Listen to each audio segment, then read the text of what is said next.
حضرت انس رضی اللہ تعالی عنہ کا بیان ہے۔ آپ ارشاد فرماتے ہیں حضرت ابو طلحہ رضی اللہ تعالی عنہ کے یہاں پر ایک بیٹا تھا جو حضرت ام سلیم کے بطن اقدس سے تھا۔ اس بیٹے کا انتقال ہو جاتا ہے۔ جب بیٹے کا انتقال ہو گیا حضرت ام سلیم رضی اللہ تعالی عنہ کے، تو آپ نے باقی تمام گھر کے افراد سے کہا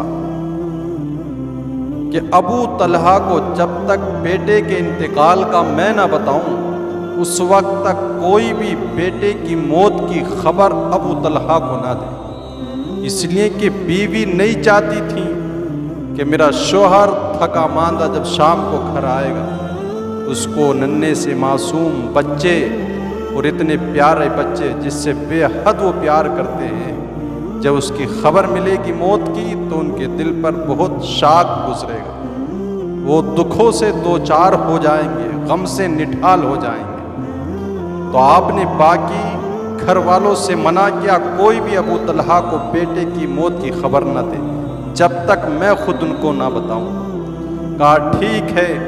شام ہوئی، حضرت ابو طلحہ رضی اللہ تعالی عنہ گھر تشریف لائے۔ حضرت ام سلیم رضی اللہ تعالی عنہ نے جو آپ کی بیوی ہیں شام کا کھانا پیش کیا۔ حضرت ابو طلحہ نے کھانا کھایا، کھانے سے فارغ ہو جاتے ہیں، اور اس کے بعد جب آپ کھانے سے فارغ ہو گئے حضرت ام سلیم رضی اللہ تعالی عنہ آپ کی زوجہ محترمہ نے بہت اچھا بناؤ سنگار کیا، یعنی میک اپ کیا، اپنے آپ کو بنایا سنوارا شوہر کے لیے۔ کہتی ہیں آج تک زندگی میں کبھی میں نے ایسا بناؤ سنگار نہیں کیا تھا۔ حضرت ام سلیم نے بناؤ سنگار کر کے اپنے آپ کو ابو طلحہ کے حوالے کیا۔ دونوں میاں بیوی نے شریرک سمبندھ بنائے، ہم بستری کی، اور جب ہم بستری سے فارغ ہو گئے، بیٹے کی میت گھر میں پڑی ہوئی ہے لیکن ماں ہے کہ شوہر کو کس طرح سے بالکل بھی تکلیف نہیں دینا چاہتی ہے۔ شریرک سمبندھ بنانے کے بعد ہم بستری سے جماع سے جب دونوں میاں بیوی فارغ ہو گئے تو حضرت ام سلیم رضی اللہ تعالی عنہ حضرت ابو طلحہ سے اپنے شوہر سے کہنے لگی ابو طلحہ یہ بتائیے آپ کا کیا خیال ہے اس بارے میں کہ ایک قوم کو کچھ رقم بطور امانت دی گئی، ان کے پاس وہ رکھ دی گئی، کچھ عرصہ بیت جانے کے بعد اس قوم کو ان لوگوں کو جب ان سے وہ امانت طلب کی جائے تو یہ امانت انہیں واپس کرنا چاہیے کہ نہیں کرنا چاہیے؟ حضرت ابو طلحہ رضی اللہ تعالیٰ عنہ نے ارشاد فرمایا بالکل انہیں واپس کرنا چاہیے جن کے پاس وہ امانت رکھی گئی ہے، بغیر کسی ہیلے بہانے کے جو وہ واپس کر دینی چاہیے۔ تو پھر حضرت ام سلیم رضی اللہ تعالی عنہ نے اپنے سینے پر پتھر رکھ کر کے شوہر کو بیٹے کی موت سے آگاہ کرتی ہیں۔ کہا تو پھر بس آپ یہ سمجھیے کہ آپ کا جو بیٹا تھا وہ بھی آپ کے پاس رب کی امانت تھی، ایک مدت تک اس نے وہ امانت ہمارے پاس رکھی اور آج اس نے وہ امانت ہم سے واپس لے لی۔ ایسا پیار، ایسی محبت اور شوہر کا یہ احترام کہ اس کے دل کو ذرہ برابر بھی ٹھیس نہیں پہنچانا چاہتی تھی۔ پہلے سب کچھ ہر طریقے سے ان کو راضی کیا، ان کو خوشحال کیا، تب بیٹے کی موت کی خبر اپنے شوہر کو بتاتی ہیں۔ ایسی انوکھی داستان دیکھو صبر کی کہیں ملتی ہے؟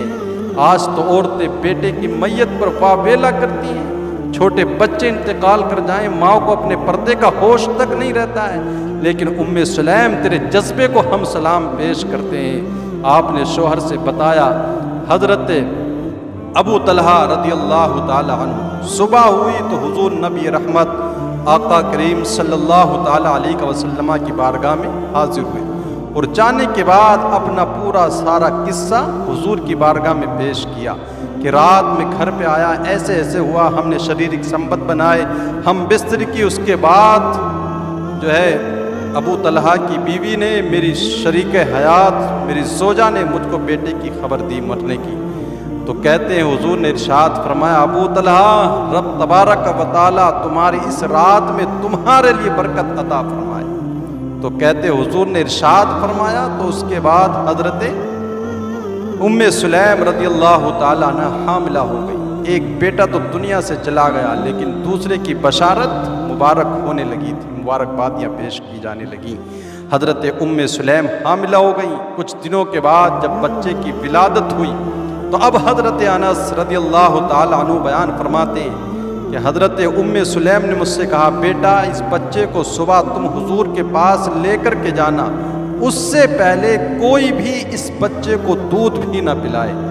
حضرت انس رضی اللہ تعالیٰ عنہ بیٹے کو لے کر کے حضور کی بارگاہ میں جاتے ہیں، اور جب بارگاہ میں لے کر کے پہنچے تو حضور کے ہاتھ میں اونٹوں کو داغنے والا ایک آلہ تھا۔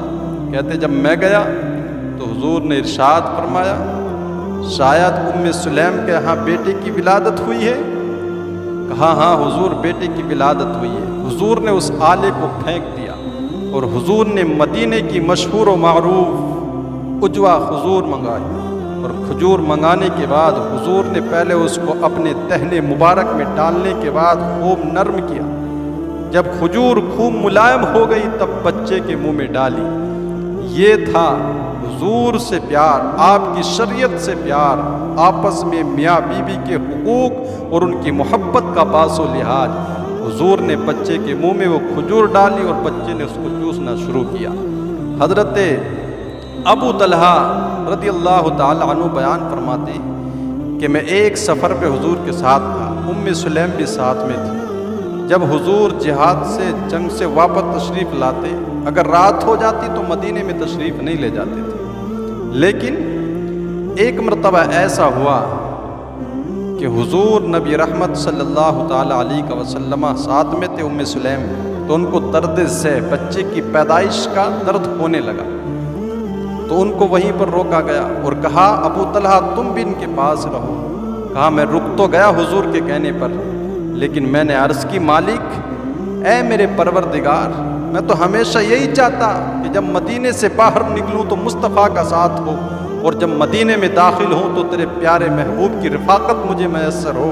آج یہ کیسی پریشانی اور مصیبت میرے اوپر آن پڑی ہے کہ مجھ سے حضور کا ساتھ چھوٹ رہا، حضور مدینے میں تشریف لے جا رہے اور میں یہاں باہر رکا ہوا ہوں۔ تو کہتے ہیں میری زبان سے کلمات نکلے تھے تو ام سلیم نے کہا ابو طلحہ اب پہلے جیسی پریشانی نہیں ہے، میں اس درد کو محسوس نہیں کر رہی ہوں، چلو آگے چلتے ہیں۔ تو کہتے ہیں حضور کی رفاقت سے یہ دوری بھی رب کو پسند نہ آئی، اور حضور کے ساتھ جانے کے پھر ہمارے سامان مہیا کر دیے گئے۔ تو آج جو بچوں کی پیدائش پر خوش ہو کر ان کی موت پر واویلا کرنے والی ہوتی ہیں، ایک دوسرے کے حقوق کا پاس و لحاظ نہیں رکھنے والی خواتین ہیں، وہ ذرا اس واقعے سے عبرت اور سبق حاصل کریں۔ کیسا دل تھا اس ماں کے سینے کے اندر، بیٹے کی میت گھر کے اندر پڑی ہوئی ہے، لیکن اس کے باوجود بھی شوہر کے حقوق کا کیسا پاس و لحاظ رکھا۔ ہماری ماں بہنیں بھی سبقت حاصل کریں اور ایک دوسرے کے حقوق کی ادائیگی میں لگ جائیں۔ جو ہمارے بھائی ہم کو سن رہے ہیں وہ اپنی بہنوں کو، اپنی بیٹیوں، اپنی بیویوں تک یہ بات، یہ پیغام پہنچانے کی کوشش کریں، تاکہ ازدواجی زندگی میں خوشحالیاں، محبتیں، الفتیں پیدا ہو جائیں۔